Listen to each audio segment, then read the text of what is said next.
All right, these are always fun. This owner loves redundancy. He's awesome for that. So in his walk-in freezer, he has two. He doesn't need this. This is sized for the space.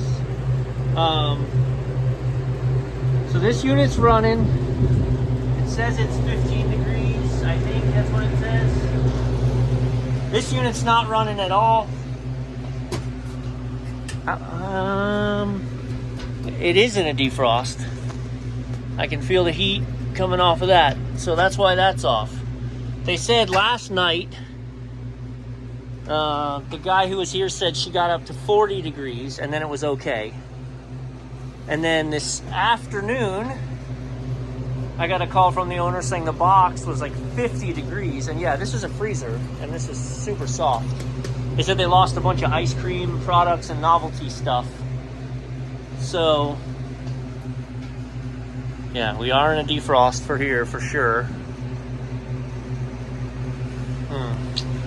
I've been here for probably 3 or 4 minutes, and when I walked in here before I was filming, this was off, and I touched this, and we were absolutely not in a defrost. And defrosts don't take time before they heat up. So, we're gonna go to the roof. There's a backstory. We'll talk about it more up there. Hope we can find a problem. So yeah, the box was 50. They called me emergency. I was an hour away, and by the time I was 10 minutes away, they said, oh, it's 15 degrees. Come on. So we're gonna find the problem, or we're gonna stand here and watch it and diagnose everything. That would be the worst case scenario, is that I can't find a problem. But let's get to the roof. All right, so this unit, the roof is up there with all the package units, and then this is the walk-ins have been added outside. So there's the left freezer. This is how we're oriented looking at the two fans. There's the right one that's in a defrost. They have an in-house handyman who I did talk to this morning because he had a question. He said there was a contactor that was blown on this unit and he got it wired up and she was good to go. And now this. So I don't think anything's wired. I mean, I haven't looked. But at least when I talked to him, he seemed like he had everything sorted out.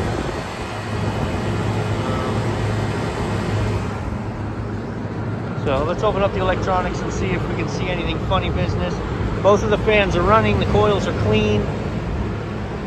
Let's start with this one that's in a defrost. We're not going to get too close because lockout, tagout. We are definitely in a defrost at the moment. You can see we're at the end of one.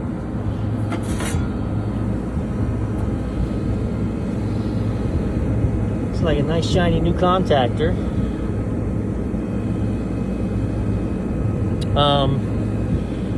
Hey kids. There's nothing wired to the coil of the contactor. Oh boy. Yeah, look at the coils on the side. Oh boy, oh boy. So now, not knowing where he started, I've got to dematerialize this. This is the problem with... And listen, I'm not going to throw stones. I actually like this guy a lot, handyman. He watches the videos. He'll see this. Take pictures, man. This is what I tell my apprentice, and I'm going to hope he did the same. Take pictures before you start. Because...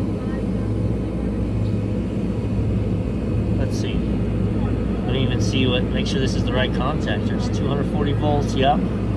But this isn't gonna run. So even when it kicks out, boom, it's not gonna run because there's nothing pulling in the contactor. Doesn't explain why that one was a problem, other than if that one's been in a defrost. Let's see. Because an hour ago is when they called me. So if an hour ago this was in a defrost, then the problem you had was this was in a defrost. This one's obviously wired to run because the no screws. Okay, good times. Yeah, so that one's wired with your coil. Yeah.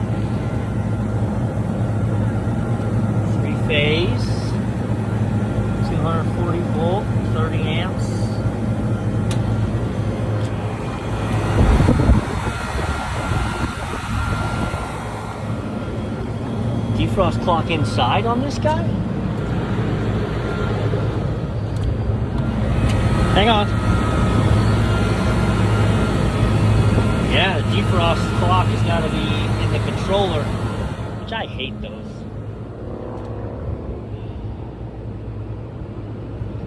This is big boo right here. All right, so kind of like, wow, where do you start? What do you do? One, I'm a little nervous looking at this unit from a safety's perspective. This is a high pressure cutout that's been removed. This is a fan cycle control because it's running into the fan. I was gonna say, I'm gonna reverse engineer it. There's your low pressure safety, which that's no big deal because you've got your low pressure control. So I was gonna say, I'm gonna actually look at what is my, probably not gonna get so lucky as to have a wiring schematic anywhere. Nope. So I'm gonna chase I know my low pressure control is what drops out. I was gonna follow my safeties. That'll take me to my coil. But there aren't any safeties. Cut out, cut out. So there is no high pressure control on this. I'm gonna, yeah, so let me power this down. Boy. Alright, we're powered off here. I verified with the meter. There's no power in here. I'm gonna be super transparent right now. I was self-taught, and for a very long time, I still have a mentor. When I didn't understand something, having a mentor allows you to get into things you probably shouldn't get into. And when I really screwed myself, I had him to call and save the day. And I would have issues when I first started with a defrost clock or a contactor, something I would do. I was a facilities manager, right? So I'm getting into stuff instead of calling a service company years ago. And I remember times where my mentor would come by and he would grab and he would just unhook everything and be like, okay, let me start over. And I remember being in awe, being like, how's he gonna undo it and then start from nothing? But I can tell you, like, fast forward now, I've got my certification, I've got licensing, I've got the accreditations, I understand the circuitry. The absolute easiest thing to do right now is going to be to unhook everything and just start over. So that's what we've done. I've got knee on the edge of this, so let's not fall to my demise on the rocks. Look at this terminal is burnt to crap. We got to replace that. It's loose. Yeah, so that's why you get burning wires. All this looks terrible. So you've got your line in, and then I'm going to assume the load. I'm not going to mess with the load side yet. I'm going to assume that he took the coils from there. The coils, I bet, were on the top of the old one, and so he just put them back on there and didn't realize. So I'm hoping that and I'm positive that it's so, because I can tell you, shooting from the hip, the blue wires are from the pressure control. So one of those is taking power to the pressure control, and the other is bringing it back to the coil. And the other side is going to be an always energized leg of power. So we'll chase that back and see where that goes. All right, but yeah, and it's not to. I didn't start to tell that story to be like, I can do this now, but I remember going, how in the world? But once you have an understanding of the circuitry and how it's supposed to work, it's easier for me now to start with nothing and say, okay, I've got my main power in. What needs to be powered all the time now? What needs to be powered all the time?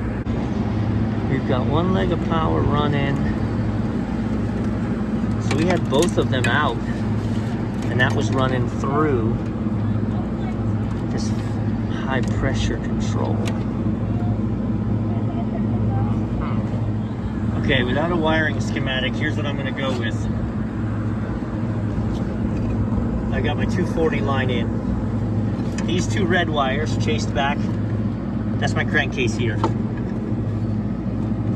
Okay, that's my crankcase heater. So that's powered all the time. My blue wire is running down to my pressure control. So I took one leg of the 240 and I'm breaking it with that. My other leg of 240, I'm pulling off the orange, which actually is a high pressure control. I thought that was a fan cycle. I was wrong. That's a high pressure control. Both ends are running into the box. So when my high pressure control is safe, we're gonna energize one leg here, and then my low pressure will cut in and out and control there. Now, just looking at the South Pole here is a little frightening, but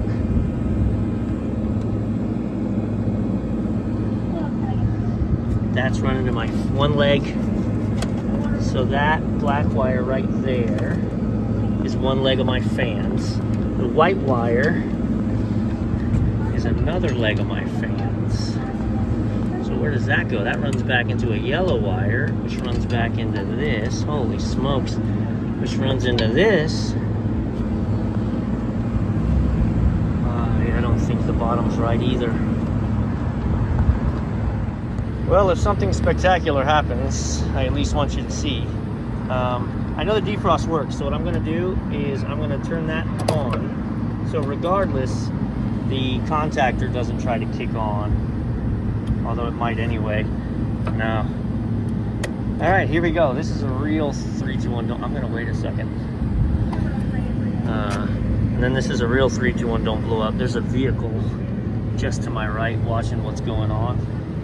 And I can tell you, although I'm pretty confident I've got all this set, man, why wouldn't you change that? Why wouldn't you change that too while you're up here doing stuff?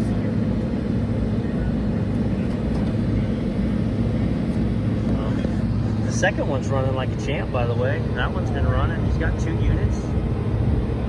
I haven't looked at the sight glass or anything. I want to get this one running. Stand by, I'll bring you back once I can hit the switch. Oh no, here he goes. Bye-bye, big truck, bye-bye. All right. Ay, ay, ay.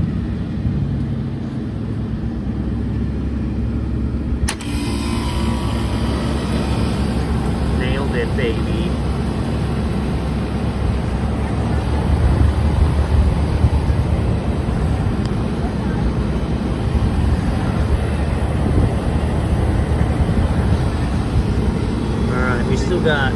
I'm still replacing that wire, which is burned. But I'm going to let this run to help bring the box. Look at this vibration.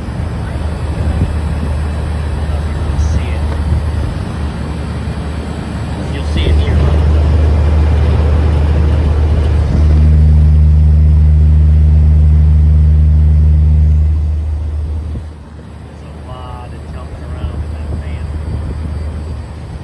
But,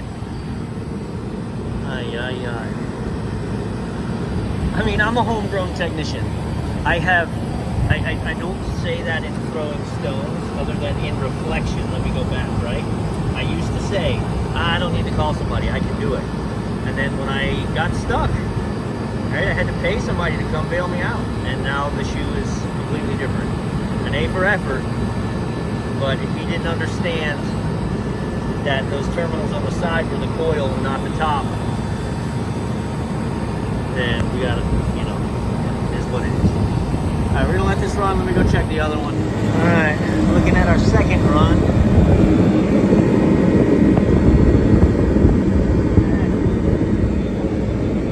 I don't think that's anything. That should be any problems.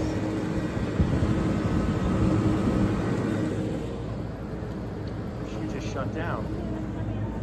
I think it's because she's satisfied.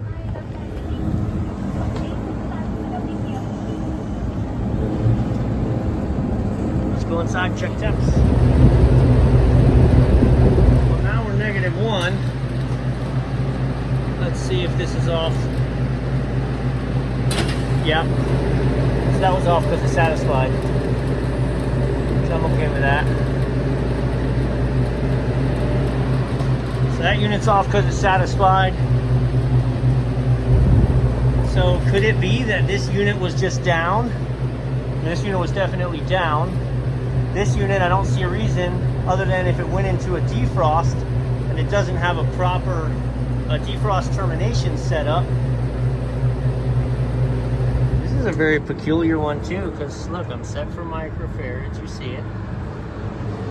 I don't have battery problems on my meter. And I've definitely got some connectivity issues in there, so I'm going to use the terminals that are clean. I'm consistently getting 0.89. There's no way. It's a 40 microfarad capacitor. This thing wouldn't be starting.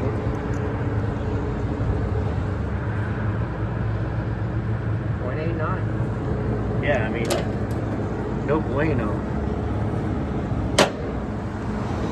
Okay, I am not that technician who's interested in, we're powered off, right? That's interested in showing up and finding work, right? And finding revenue. Let me be more concise with my language. I'm not interested in increasing revenue by finding nitpicky things that need to be done. That wire was melted, I replaced it. That 40 microfarad capacitor, I don't care how nonsensical it is, it's reading dead. So I'm gonna replace it. The real reason I'm replacing it is I have been here now and I own it. So if this cooler stops working tomorrow, 145 to 174, we're gonna test that too. If this cooler stops working tomorrow, how you feel like that's gonna go down? When I send them a bill that we're up and running tonight and all's good, and then the compressor won't start, won't stay running because of our capacitors are no good, right? So, yeah, I mean, you gotta do what you gotta do to make sure we're gonna stay running. Also, I always like to prove that it's not your meter. My new one's reading 39.9. Good connections there. 0.86. This is reading 162, so it's okay. I don't love that wire. I don't love that wire, but it's not actually frayed through yet. So 162, this is a 145 to 174, so it's okay. Okay, now I'm purposefully gonna power this one off because I'm not leaving till I see that one run. I'm not gonna go down and mess with the thermostat yet. I'm just gonna turn this off and the box temp will raise up. I wanna make sure these are all in good and tight because they were, again, replaced by the in-house guy who is learning his stuff. Okay.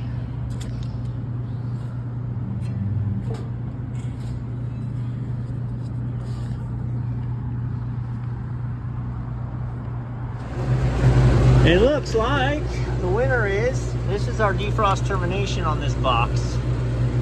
It gets its black feed from N, and then it feeds down, it's supposed to feed down here to X, but the other side of that blue wire ends right there. Right there. With nothing. So there is no defrost termination. So this thing's set for an hour-long defrost, and it does it. And normally you don't notice because the other box is set for 0, so you're good, so you're never down. So what happened is you just ran a defrost for an hour. I'm gonna go ahead, I mean, I don't know why it was disconnected. We'll see if I can get it to go. If it works, then we'll give it a test.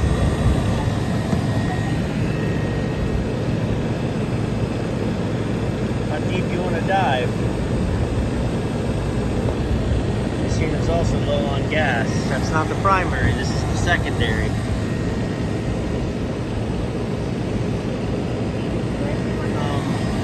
I did connect the defrost termination on that and put it in a defrost.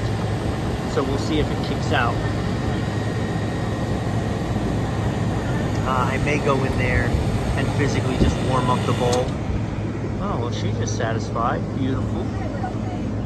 But yeah, she's definitely running a little short.